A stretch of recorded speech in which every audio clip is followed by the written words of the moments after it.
ഒരു വർഷം നീണ്ടു നിൽക്കുന്ന വിവിധ കർമ്മ പദ്ധതികളാണ് ജൂബിലിയോടനുബന്ധിച്ച് വിഭാവനം ചെയ്തിരിക്കുന്നത്.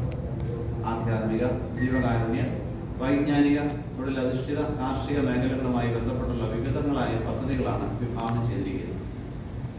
കൂടാതെ വിവിധ പ്രായക്കാർക്കുള്ള ആത്മീയ നവീകരണ പദ്ധതികൾ, ഭവന നിർമ്മാണ വിവാഹ സഹായ പദ്ധതികൾ, വിവിധ വിദ്യാഭ്യാസ ആരോഗ്യ സഹായ പദ്ധതികൾ, തൊഴിൽ അധിഷ്ഠിത പരിശീലനങ്ങൾ, ഇൻഫാമിന്റെ സഹകരണത്തോടെ വിവിധ കാർഷിക ക്ഷേമ പദ്ധതികൾ, വൈദിക സന്യസ്ത സംഗമം, കുടുംബ ശാക്തീകരണ പരിപാടികൾ, കൊറോണയുടെ കീഴിലെ 9 ദേവാലയങ്ങളിലെ വിശ്വാസ സമൂഹ സംഗമം, പ്രവാസി സംഗമം തുടങ്ങി നിരവധി പ്രവർത്തനങ്ങളാണ് ആവിഷ്കരിച്ച് നടപ്പിലാക്കുക.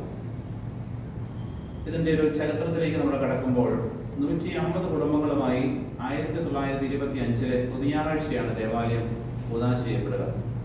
അന്ന് വികാരിയായിരുന്ന ഫാദർ മാത്യു വള്ളപ്പാട്ടായിരുന്നു പ്രഥമ വികാരി. കാഞ്ഞിരപ്പള്ളിയുടെ കിഴക്കൻ മേഖലകളായ പഴുത്തളം, പാലപ്ര, ചോറ്റി, ചിറ്റടി, പഴുമല, വേങ്ങത്താനം, വടക്കേമല, ഇടക്കുന്നം, ഇഞ്ചിയാനി, പാറത്താനം, മാങ്ങാപ്പാറ, മുണ്ടക്കയം, പാലൂർക്കാവ്, തെക്കേമല, പെരുവന്താനം തുടങ്ങി അതിവിശാലമായ പ്രദേശങ്ങൾ ഉൾക്കൊള്ളുന്നതായിരുന്നു ആദ്യകാല വെളിച്ചാനിയുടെ ലോകം.